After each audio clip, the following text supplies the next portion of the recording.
नमस्कार मित्रों, मैं हूं यशपाल सिंह। आप देख रहे हैं बीबी न्यूज। खबरों को देखने के लिए बने रहे मेरे साथ। नाम है आपका? बलराम सिंह चौहान। हाँ, बलराम सिंह चौहान। बलराम सिंह चौहान। अच्छा, एक चीज़ बताइए,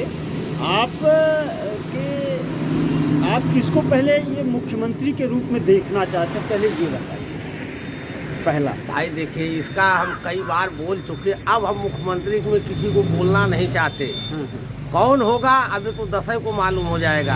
किसको देखना चाहते हैं आप मुख्यमंत्री के तौर पर, किसको देखना चाहते हैं? भाई देखिए भाई, हमारी आपकी पहली पसंद, हम आपकी पसंद जानना चाहते हैं। अब आपने फंसा दिया लाके हमको। पहली नहीं, हम पसंद फंसाते नहीं हैं, हम पहली जानना पसंद हम चाहते हैं। किसको बताएं भाई, अभी तो मतलब आपका कोई चहेता है जिसको आप मुख्यमंत्री के रूप में देखना चाहते हैं? देखिए भाई, एससी ही ओबीसी का मुख्यमंत्री बनेगा इस बार। अच्छा, इस बार? हाँ, एससी ओबीसी का मुख्यमंत्री होना ये तय है। हाँ, अब जो भी हो, अच्छा, और होना भी यही चाहिए, अच्छा। नहीं, सही बात। क्योंकि भाजपा के लोगों ने बहुत ज़्यादा उपद्रव कर दिया है आदित्य योगीनाथ को लेकर। अच्छा, बहुत ज़्यादा। अच्छा। अरे कहीं राय साहब है, कहीं सिंह साहब है, कहीं पंडित जी हैं, इनके अलावा किसी कोई सुनने वाला ही नहीं है। हाँ, अच्छा, क्या इन्हीं की चलती है क्या? बिल्कुल, 5 वर्ष तो यही चले, यही तांडव मचाते रहे। अच्छा, 5 वर्ष यही तांडव मचाए? और क्या। अरे लालगंज बगल की पुलिस चौकी में 2-2 सिपाही जो है आए, 2-2 दरोगा, हाँ, और दोनों जात के ठाकुर। अच्छा। 5 वर्ष दोनों ने पूरा कर दिया। अच्छा, 5 वर्ष पूरा कर दिया? बिना पैसा लिए कोई काम नहीं किया। जो सही है वो रोते हुए भागा, जो गलत पैसा दिया उसकी बल्ले बल्ले हो गई। अच्छा, बल्ले बल्ले। नेता भी खुश, अधिकारी भी खुश, कोई करेगा क्या। अच्छा, अच्छा, चलिए, अब ये बात छोड़ते हैं, आइए आपसे बात करते हैं। लालगंज विधानसभा में क्या माहौल है, ये राजनीतिक जो सरगर्मी है किस प्रकार की, हम वो जानना चाहते हैं। जहाँ सपा बसपा लड़ाई में है, भाजपा तीसरे पर जाएगी। अच्छा, भाजपा अच्छा, क्यों जाएगी? उसका जनाधार टूट रहा है, बहुत बुरी तरह बिखर चुका है भाजपा का जनाधार। लीलम फोनकर एक निष्क्रिय सांसद रही। अच्छा, क्या उन्होंने अपने कार्यकाल में कोई काम नहीं किया क्या कि इस नाते वो निष्क्रिय हैं? काम की बात तो अपनी जगह होती, लेकिन आदमी होता ना कि कोई आदमी फोन करता तो टेलीफोन से बात हो जाती है। कोई मिलने गया, 5 दिन उनके यहाँ आवास में रहता तो वो मिलती भी नहीं है। उसी आवास में अच्छा, एक हफ्ते में रह कर आया और लीलम फोन कर बात तक नहीं किया उसने हमसे। अच्छा, मतलब वो कार्यकर्ताओं से मिलती नहीं? बिल्कुल नहीं, बिल्कुल नहीं, बिल्कुल नहीं। वो जीतने के बाद तो उनको लगता है कि हम हवाई जहाज उड़ रहे हैं, हमेशा उड़ते रहेंगे इसी तरह। आप जो कह रहे हैं कि हाँ। तीसरे पे जाएंगे, तो यहाँ पहले पे कौन आपको दिख रहा है?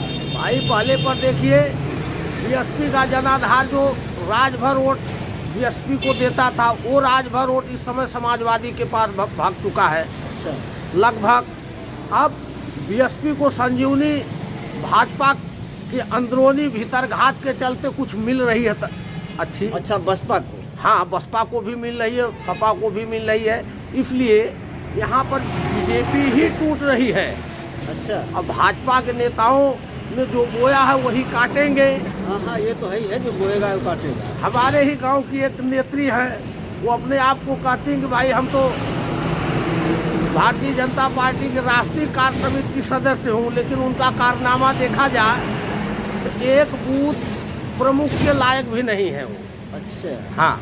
अच्छा, एक चीज़ और हमको बताइए। हाँ। आप जो कह रहे हैं कि बीजेपी जो है संजीवनी का काम करेगी, हाँ। तो इसका क्या फैक्टर है कि आप इसको आप पूर्ण रूप से कह रहे हैं संजीवनी का काम? वो बसपा के लिए कर सकती है काम, बसपा के लिए करेगी। अच्छा, बसपा के लिए संजीवनी हाँ, का काम करेगी। हाँ। अच्छा, सपा, क्योंकि ये विजयी सरोज यहाँ रहे हैं, हाँ। तो क्या अगर अगली बार जब विजयी सरोज लड़े भी थे तो वो दूसरे नंबर पे थे, बढ़िया फाइट किया था, तो क्या तीसरे नंबर पर थे। अच्छा, तीसरे नंबर पे थे। हाँ। तो क्या इस बार उनका जनाधार उस हिसाब से नहीं है, बढ़ा है, घटा है, क्या है? भाई उस बार समाजवादी पार्टी के दरोगा सरोज, माननीय पूर्व सांसद दरोगा सरोज भारतीय जनता पार्टी से बीजेपी के उम्मीदवार रहे। अच्छा, अच्छा, पासियों में अच्छी खासी पकड़ रहती है उनकी। अच्छा, दरोगा सरोज। इस बार वो पुनः समाजवादी में वापस हो चुके हैं। हाँ। अब सिंगल पासी लड़ रहा है लालगंज विधानसभा में, इसलिए पासी भारी पड़ रहा है।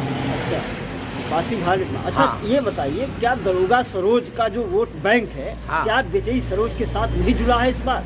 तो जुड़ जाएगा, जुड़ जाए। वो जुड़ जाएगा। देखिए प्रत्याशी कोई ठीक नहीं है लालगंज में। अच्छा। लेकिन सबकी मजबूरी दे तो दे, किसको देंगे भाई। हाँ हाँ हाँ हाँ। अरे हरिमर्दन की भी वही हाल है, बेचई भी वही, लीलम फोन कर भी, लेकिन देना किसी को इन दोनों में से बेहतर बेचई दिखाई दे रहे हैं सबको, तो इसलिए वहाँ जाएंगे। बसपा वाले बसपा में तो जाएंगे ही जाएंगे।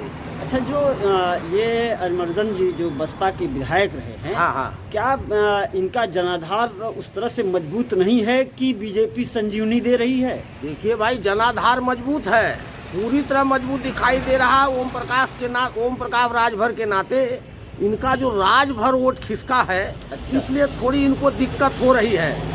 अगर वह उसकी भरपाई कर लेंगे तो चुनाव में बराबरी पर यही लड़ेंगे। अच्छा। सपा बसपा ही लड़ेगी, भाजपा बहुत पीछे तीसरे पायदान पर रहेगी। अच्छा, आपके कहने का असर लालगंज में दो ही बसपा और सपा की लड़ाई है। हाँ, भाजपा तीसरे पायदान पर इस बार उसको जाना तो है, बहुत ज्यादा वोटों से रहेगी। अच्छा, एक चीज और हमको बता दें, क्या विधायक जो वर्तमान बसपा की रहे हैं, हाँ। तो क्या इनका गुडविल उतना अच्छा नहीं था कि संजीवनी का, बार बार आप संजीवनी का जो नाम ले रहे हैं और हम भी आपसे यही बात कर रहे हैं, हाँ। तो ये जो संजीवनी का है, हाँ। ये किस बेस पे हम संजीवनी, आप या हम कह दें कि नहीं यही संजीवनी है? भाई काम किए हैं भाई। देखिए, पति पत्नी दोनों हैं, पत्नी सांसद है, पति विधायक है, ठीक है। हाँ हाँ एक नहीं दो, हाँ। दोनों पोस्टें उनके पास लालगंज की है। पत्नी सांसद है, पत्नी क्या करती, कहाँ जाती, वो नहीं, क्या विकास कर रही, वो दिखाई दे रहा है सबको। अच्छा, वो दिखाई दे रहा है। हाँ, वो सबको दिखाई दे रहा है। जात विशेष धर्म पार्टी का वोट, वह जनाधार उनके पास है। अच्छा, जात धर्म। हाँ हाँ, वो वोट उनके पास है। जो जिताऊ वोट उनका था, राजभर वोट, वो खिसक चुका है। और भाजपा हर जगह टूट रही है, हर ग्राम सभाओं में ही टूट रही है, तो भाजपा के ही वोटर टूट रहे हैं। हमने सपा बसपा के और मत वोटरों को टूटते हुए नहीं देखा। भाजपा के ही वोटर हर जगह टूट रहे हैं। अच्छा, बस भाजपा के वोटर टूट रहे हैं, हर जगह टूट रहे हैं, हर ग्राम सभा में टूट रहे हैं, कहीं कम है कहीं ज्यादा। बहुत बहुत धन्यवाद आप।